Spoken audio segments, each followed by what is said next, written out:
So nice to be here. We're here today at the Dreamville studio here at Tomorrowland. We're doing a podcast, a collab between Tomorrowland and Paradise City.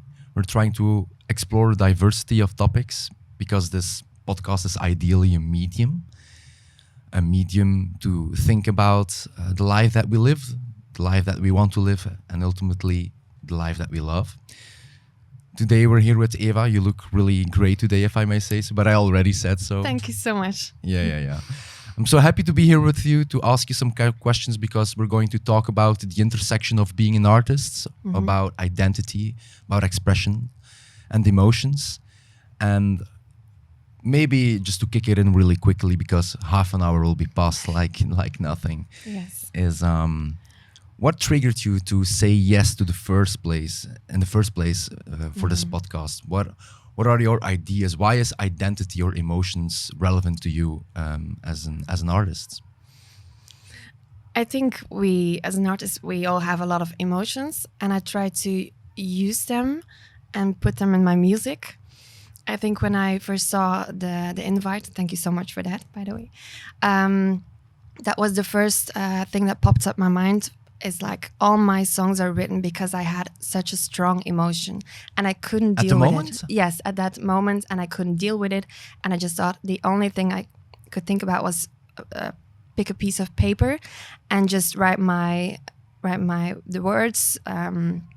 Yes, mostly it's the words, and I just write down the words, the theme, what I'm dealing with, and just get behind the music. All the anger, the frustration. Mostly it's that. It's anger, frustration.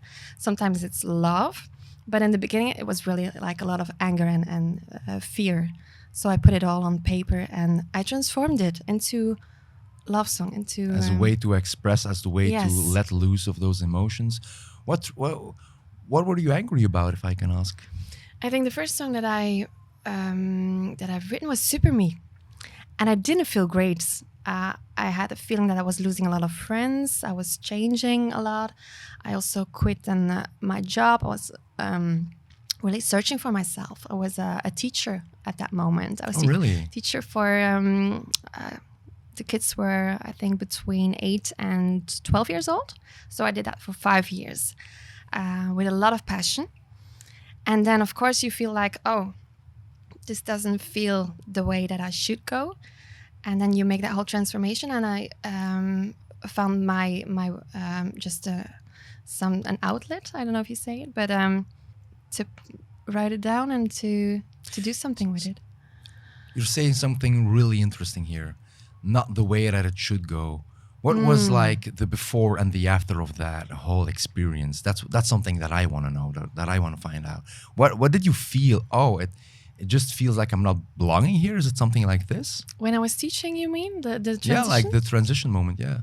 Yes, and I think I didn't feel connected with my true self. Yes, I was really lost, and then the things that I was holding on to was like the job. Yes, also the friends, the environment, everything was changing, and I had nothing to hold on anymore. And now it's changed into I'm just connecting with myself. It's sometimes scary because you can't hold on to the material things anymore, but it feels so much more peaceful. Wow, that's really interesting. So this tells us something about identity. When we think about identity, there's so many identities that we all have. There's the personal one, there's the self, there's the rest of society. And what I feel like you're telling me is that at that place in your life, that your self did not align with what was expected of you from the teacher position. Yes. How has this changed for you as an artist? It was quite a journey because you have a chance to look in the mirror and really need to listen to what's going on inside. What are the emotions? So it was a long journey. It's now 10 years since I've made that transition. It still feels like I'm sometimes.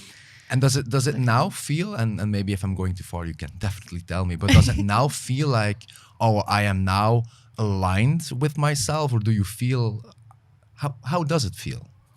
Like I have now especially the last week, it feels I feel so peaceful inside. Oh, really? Yes. You look peaceful. Thank you. Thank you. But it feels like of course, I do meditation too. I also have a mental coach. She's here Yes. today with me. Very nice lady. And she's also coaching me for the 10 years. I met her at the beginning of that moment. So, and that helped me also a lot. Astrology as well. So we're into a lot of different paths that helped me to find myself. And something that I always feel when I talk to multiple artists, be they Belgian or international, is always this idea of identity, because the fans always look up to the DJ as some kind of identity, but after a while, I've met a lot of DJs who talk like, I don't know who I am anymore. Is that something you can relate to in your own life, or just as an abstract idea? It happened, but now I'm like, it was like also this morning I read something like we always try to hold on to things on the outside, and I had that feeling too a lot. And there was written, you need to hold on to you on the inside. So now I feel like everybody changes in time, but it gives me kind of a peaceful state of mind, because I know if I'm connected to myself, that's the best thing you can do. And then I know the people will align with that. And if they don't, I think then it's not the way it should. Then maybe they should follow another artist. But I'm just trying to give the best of me. And is that something you can always do? Because for me, myself, I'm an artist myself. And, you know, when you've had a bad day. Of course. Yeah. And you still have to perform a DJ set. That's something that I'm still struggling with. Mm-hmm. Because I'm thinking, oh, I have the client, you know, the person, the people, yes. The person who pays, you know, you have your own manager, you have the crowd. And sometimes I am personally struggling with this balance of, oh, I'm feeling like this. Is this fake to be smiling on stage, or should I just feel however I feel? What do you think about that? What I do is I smile. I think it's my job to always smile, no matter what's going on in my personal life. And then I have a down moment, or I cry in the bathroom. That's my moment to do if there's something, because we're all human, I think, and we're all going through stuff. But I think they pay me and they ask me to come and please the people. So even if fans are asking me for a picture of something else, it's a privilege. I feel it's a privilege to be there on the stage, and that I can just choose the music and give it. It is definitely a privilege. Is it easy? No. No, it is not easy. Definitely not. That's something I have been struggling with. I would say 6 years ago, I felt like I created this image. You know, I always look at identity like an avocado. I really like avocados. And it's like, it's this pit. We all have the self, and it's the avocado pit. And we have a deep need, especially in the West, to show that pit to other people. And we need to tell other people, hey, this is my pit, and it's different. And every expression is, in a certain sense, good, but it can also cause a lot of anxiety, because we tie our self-image too much to our expressions, in my opinion. And after a while, me as a DJ, me personally, I was always happy. I was always on a jumping on stage. I was always this and that. But I'm actually, when nobody is looking, I can be kind of introverted. And I felt like this period of time was getting very long, and I was wondering to myself, I had this existential identity crisis. Who am I? Am I the happy-go-lucky DJ on stage who is always smiling? Or am I actually just the introverted gamer guy? And who am I really? And it caused me so much anxiety. I got depressed from it. Is that something you have any experience with yourself, or you can relate to in a certain type of way? I think what I feel is a lot of pressure, because you have that image that you created. Yes. And people only know that image. And I think it's brave. I'm just down for the question, but brave that you just feel that, and that you just think about it for yourself. But of course I have, because in the past I was really looking for the style of music that I wanted to perform, and then people would tell me, you should do this, you should do this, you should. And it was driving me crazy. Yes. And now it's going better, but it depends on the days, but sometimes I'm really like, is this what I really want? I'm checking in with myself as well, and sometimes I don't know, and then it's just a feeling that let's decide the way I should go. But So this is the interesting thing for me about identity, which is what I understand. What you just said is, we think about identity. So a lot of people think about identity like it lives in some kind of vacuum, but identity is so subjective to the context that we're in. Like, for a good example would be that you might consider yourself as like an extrovert, assertive, loud even person, but you understand when you're at a funeral, you're going to be quiet, you know? And that is a really obvious example, but our whole life is constituted like this, in my opinion. And, you know, it's very hard for me, or hard for people to think about. There's these outside projections, expectations, and there's what I really want. But what you really want is also like the combined result of these things. How do you, for example, as an artist or as a person, reflect on what are my values, what is myself, versus what are the expectations that other people have on me? Because that's such a difficult thing. So can you talk us through the process of that? I think I find now my peace in meditation. And when I try to do, it's very short, like 2 minutes or something in the morning and 2 minutes at night. I'm just checking in with myself, and then I try to connect with the earth, try to connect with the universe. I love that. And then I protect myself. And that's keeping me grounded. And then I know I'm okay for the rest of the day. And then before bed, I know, checking in, connecting with the nature, connecting with the universe, protecting myself, and I'm okay for a good night of rest.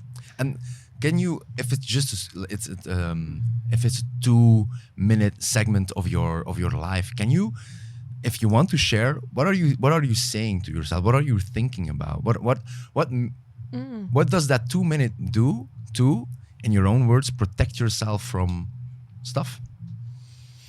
In the beginning, it was not 2 minutes because you need to like train it. So my coach helped me. The mental muscle helped me with that. But it's just it's the energy. It charges me. It's like putting your phone, charging it. Yes. So it's like, for me, it's like plugging in, and then I just feel the vibe. And then at that moment, I always feel it's always the silent, so silent inside. And then I try to connect to that feeling. And the more I do it, the more I can connect it when I need it during the day too. When I go to the bathroom, then I know if I'm not okay, just checking in again. And I love that. It made me think about something too.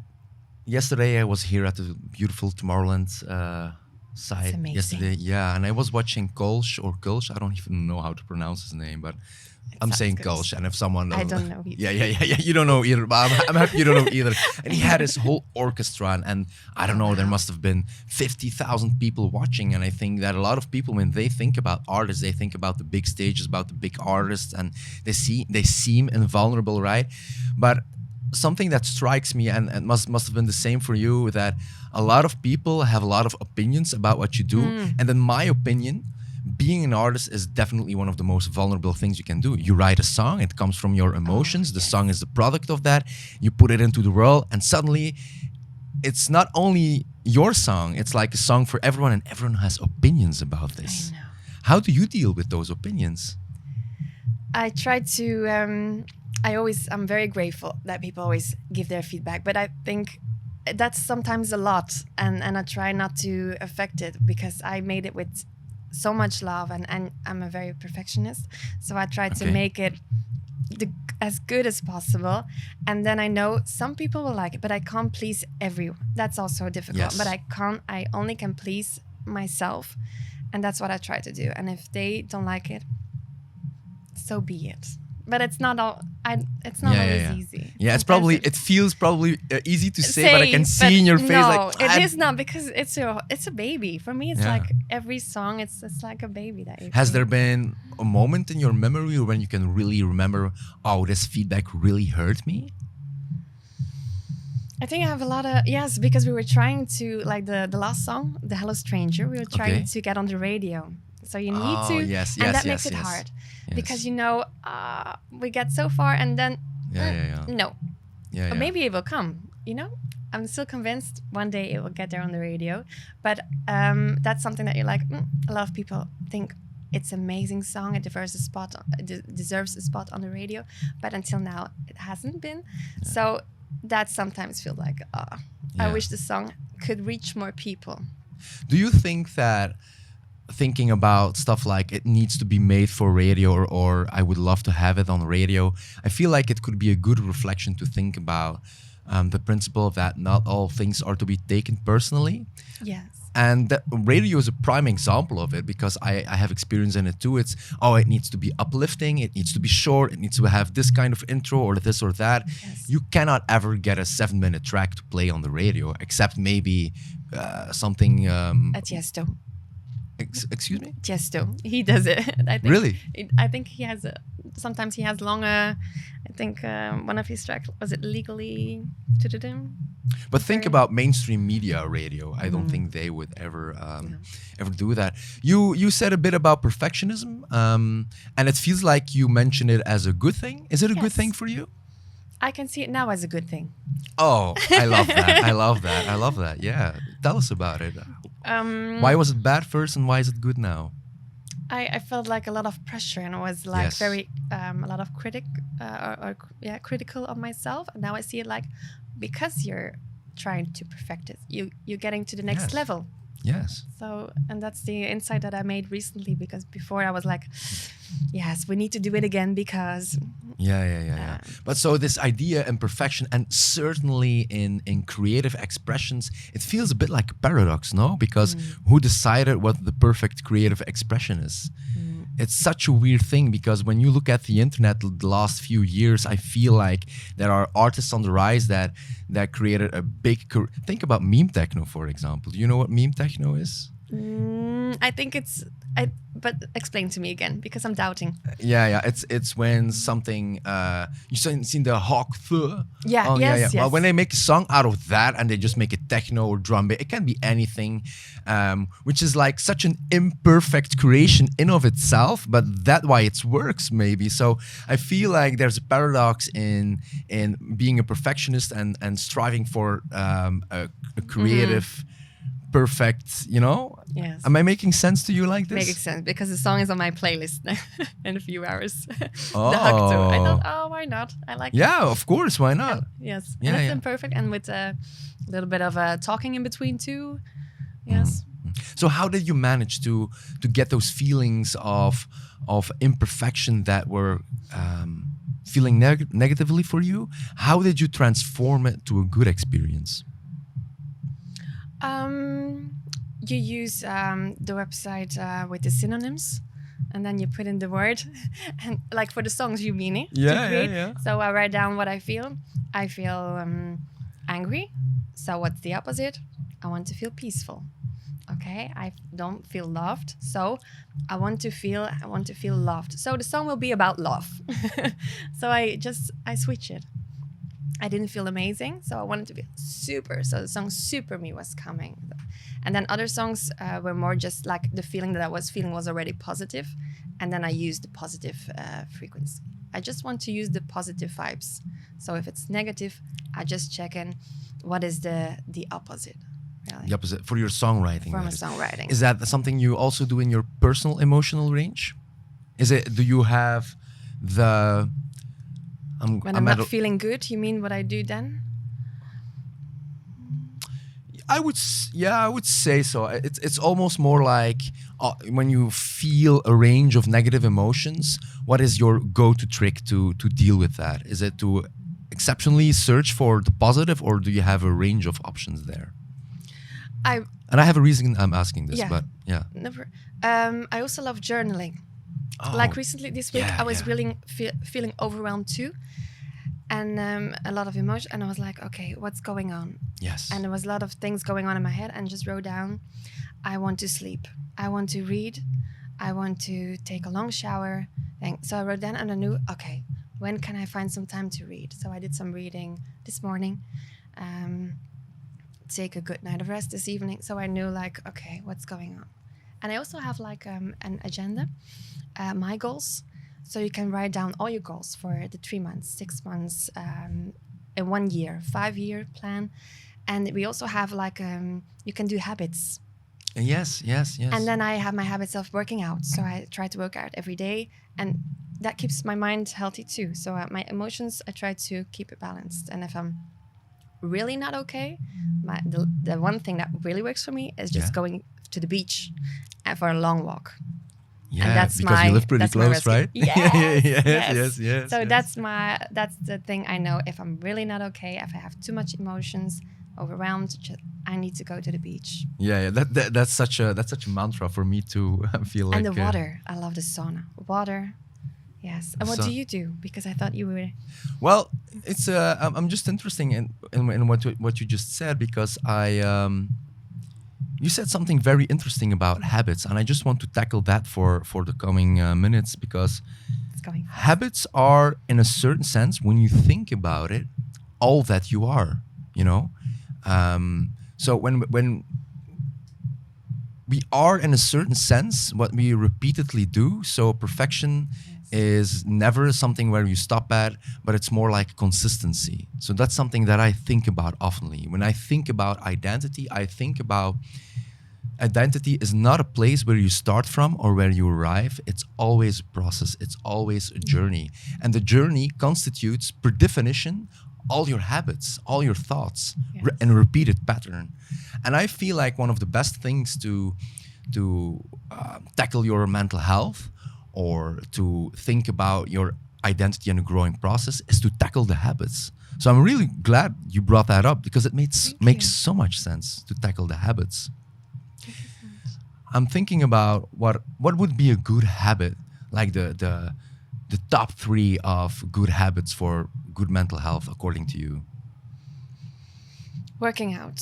Working out, yes, I love that. And definitely. I do it in the morning, because then my brain's gonna think, oh, I don't want to do this today. Yes, did you work out today? Yes, I did a 30-minute run. Really? Yes, yeah. And I only, have like 1 rest day. And then I try to do yoga, but until now, that's something I need to work on. I just skipped the yoga. But so that's I need to work on that. Maybe the yoga is not your authentic self, you know? Maybe it is, but I feel always so happy afterwards. It's like, I'm so happy that I have like 30 minutes extra on the Monday. That I have like, I'm doing 6 days a week already. Yeah. I feel like physical workouts or physical activity is so underrated for your mental health, because everyone is like, yeah, well, a workout is not going to save me from depression. Well, it's not going to get worse either. So, nobody got worse from a stupid walk for their stupid mental health. So no, and you feel so good, all the endorphins. Yes. And you said something interesting.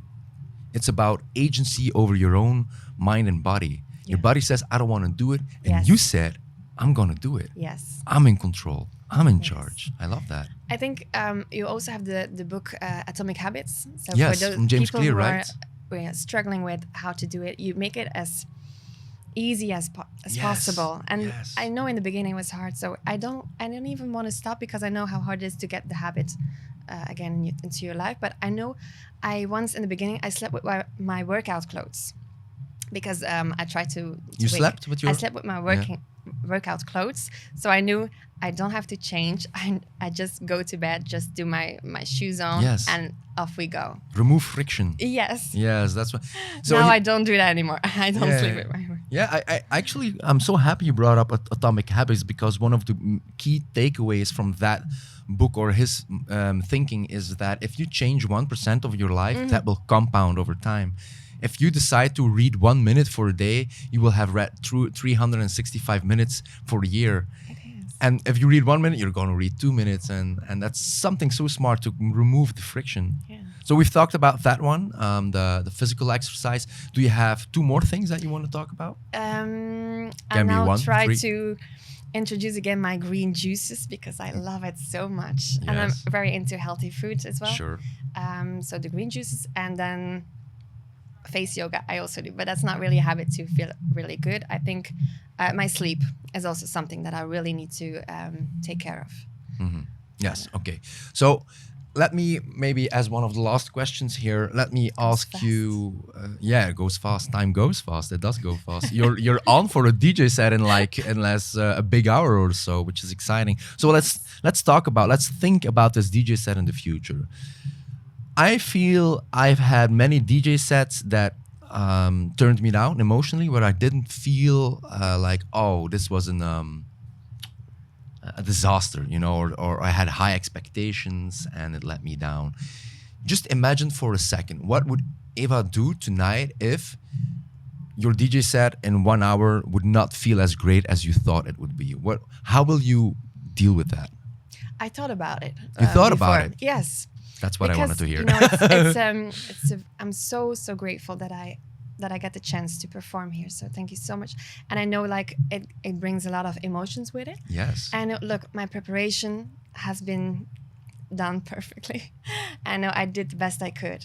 And now I'm handing it over to the moment. Yes, it's out of your control. And I try to let it go. I have one of my friends say, you let it go. But it sounds so easy. And she's in my mind and you let it go.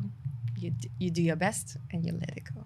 It's actually very good advice, in my opinion. I feel that's all you can do at the end of the day. You can perfectly, design your DJ set. You can play it, but what people think is ultimately out of your control. Yes. And even like with the technical issues in the past, it happened to a lot. And you just try to go with the flow. I know like Miranda Kerr always tells, be a willow tree. And I try to do that. Yes. Yes. Because the oak tree is steady. Yes. And I try to do more like the willow. We go with the flow. But it's so easy to say all those things. But I think the more you try, the better you get at it. Well, it's very easy to say, and it's very hard to actually follow through on those words. But it is essential. That's the only option you have. I remember when we did a podcast in the start, I would say 3 years ago, we said in the start, that it's ultimately... if one person listens to the podcast and feels better about their mental health, it was a success. Yes. But actually, I was lying, because the podcast was a success because we decided it was a success, because we knew we had done everything within our power and control to make it a podcast that incentivizes one person to seek help for their mental health. So that changed my self-worth to I did what I could and the rest is out of my control, because you probably heard this famous saying is that the biggest enemy of your own happiness is your expectations. Would you agree on that, or do you think it's a false statement? I can relate to that, but I'm not thinking so much about what is happiness anymore. I just try to really be in the moment. But I get what you're trying to say, and it feels good. Yeah. Good stuff to think about expectations. Is it in my control? I try to connect now as much as possible, because that gives me the most rest. Even for the DJ set too. Just be focused, so I can. Yes, and the now. Yeah. Yes, you feel very. Can you give me the honest answer? Are you nervous for your DJ set? Of course. You look so calm though. Yes and no, because I was nervous. I was kind of like peaceful, because I felt like, oh, this is where I belong. Kind of that feeling. Yeah. And now I'm like more exciting, like, oh, it's coming closer. Yeah. It's like it probably feels a bit like I don't know, playing a sports game or something. It's like you're kind of nervous, but it's like, I really wanna get into it. Yeah. Yes, but it's like you're doing this for 20 years. Yes. I'm doing this for 10 years, so it feels natural. Yes, it feels natural. And it feels like, oh wow. That vibe. So. Yeah. I'm so looking forward. I'm wishing you the best with all your endeavors, with your DJ set. I think we have to close the topic here. Is there one thing that you would love to share with people who are maybe struggling with their identity? Is there one thing that, like the big thing you still want to say? Is there something you can... When I was struggling with my identity, I made a mood board. And Really? I still have the mood board. And all the pictures of the fashion models with all the clothes that I thought, oh, I want to look like this. So I did for the outside, I did this, and then I have on my Pinterest too. And then now, when just try to find some peace inside, I would say that. Like with the meditation, I think that it's a good tool. And try to, how do I want to be? How do I want to feel? Try to figure that out, I think. But I know for everyone it's different, but Of course, it helped me that way. Like, it's not about do you want to be? it's not about the one size fits all No. solution. It's about No. what's your perspective. And with the agenda Yeah. too, it helped me to make the dreams or make the feeling into the reality. Like comedy shows, I try to watch that as well every day. I love comedy. Oh, really? You know, Yeah. that makes me happy. Okay. What makes you happy? Okay, I really love that. Thank you so much, Eva, for joining us for this conversation today, for showing us your perspectives, your outlook on life. And I have to say, I'm really charmed by your natural, honest energy. So thank you so much. And I guess I'll see you at your DJ set. Thank you. Thank you. And I wish you as well lots of success. It was a pleasure to be. Thank you, Dreamville. Thank you, Tomorrowland, Paradise City, for the opportunity. And see y'all later.